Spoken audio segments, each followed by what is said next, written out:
ಇಂಥದ ಹಾಳ ಇದೆಯಾ? ಒಂದಾದ್ರೂ ನನಗೆ ಸಂಬಂಧಪಟ್ಟದ್ದು ಹೇಳಿದ್ದೇನೆ.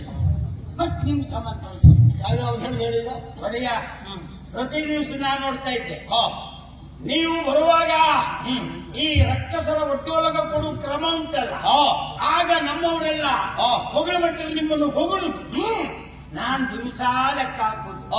ಒಂದಲ್ಲ ಒಂದ್ ದಿವಸ ನಾನು ಒಂದು ಹೊಗಳಿ ಸಂಬಳ ತಕ್ಕಂದಕ್ಕೆ ಸಾರ್ಥಕತೆ ಆಯ್ತು ಅಂತ ನಿಮ್ಮ ಬಾಯಿ ಹೇಳಿಸ್ಕೊಳ್ಬನ್ನೋ ಉದ್ದೇಶದಿಂದ ನಾನು ಆಸೆ ತೀರಿಸ್ಕೊಂಡ್ಬಿಟ್ಟೆ ಇವತ್ತು.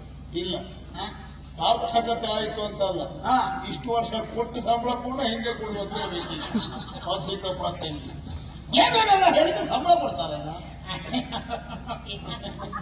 ನೋಡಿ, ನೀವು ಹಾಕೊಳ್ಬೇಕಿದ್ರೆ ವಿಚಾರ ಮಾಡ್ಬೇಕು. ನೀವು ಏನ್ ಹೇಳ್ತಾ ಏನ್ ಮಾಡ್ತಾ ಹ್ಯಾಂಗ್ ನಿಂತಿರಂತ ನಿಮ್ಗೆ ಏನ್ ಗೊತ್ತುಂಟು. ಜನ ಆರಾಯ್ತು ಅಂತ ಹೇಳ್ಬಿಟ್ರೆ ಆಯ್ತಾ ಹೊಡಿ. ಅದೆಲ್ಲ ಜಾಗ್ರತೆ ಮಾಡಿ ನೀವು ಮಾಡ್ಕೊಳ್ಳಿ. ನೀನ್ ಇಷ್ಟು ಹೊರತು ಅಂತ ನಮಗ್ ಗೊತ್ತಾಗ್ತದೆ. ನೀವು ಸುಮ್ಮನೆ ಅದೆಲ್ಲ ನೋಡ್ಕೊಳ್ಬೇಕು. ಹೇಳಿದ್ರೆ ಯಥಾರ್ಥ ಕೇಳುದ, ನಾನು ಈ ವಿಭಾಗಕ್ಕೆ ಬಂದವಲ್ಲ, ನನ್ನ ಕೆಲಸ ಮಾಡ್ಕೊಂಡು ಹೋಗ್ಬೇಕು. ಇವತ್ತೇ ಹೋಗ್ಬೇಕು ನಾನು. ಯಾಕೆ? ಅನ್ನ ಕೊಟ್ಟವ್ರಲ್ವ, ಒಂದು ಸಾಧ ಒಂದು ಋಣ. ಅದಕ್ಕೆ ಕಕ್ಕಸ ಕುಲ ಉದ್ಧಾರಕನೇ. ಕುಲ ಉದ್ಧಾರಕನೇ, ಅದನ್ನು ನೀವು ಉದ್ಧಾರ ಮಾಡ್ತಾ ಹೋಗಿ. ಅಲ್ಲ, ನಿಮ್ ಬಗ್ಗೆ ಹೇಳಿದ್ದು ರಕ್ಕಸ ಕುಲ ಉದ್ಧಾರಕ. ಖಳಕುಲ ಚಿಲಕನೇ.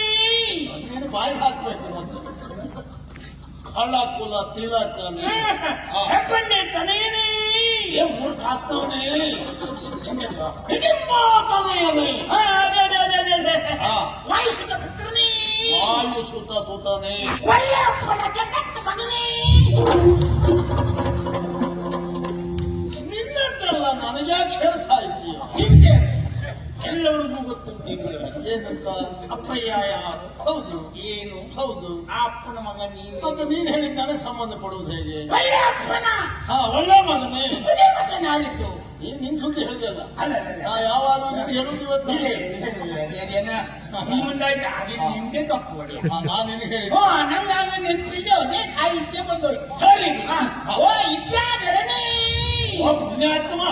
ಯಾರು ರಕ್ಕಸರಲ್ಲ, ಹುಟ್ಟಿದ ಕ್ಷಣ ಏನ್ ಮಾಡ್ತಾರೆ, ನೇರ ಘರ ಪಡ್ಕೊಳ್ಬೇಕು ಅಂತ ಯಾರಿಗೂ ವಿದ್ಯೆ ಅದ್ರ ಬಗ್ಗೆ ಲಕ್ಷ್ಯ ಕೊಡದೆ ಹೋಗಿ ಹೊರ ಪಡ್ಕೊಂಡು ಸತ್ತೋದವ್ರೇ ಇತ್ತು ನಮ್ಮಲ್ಲಿ.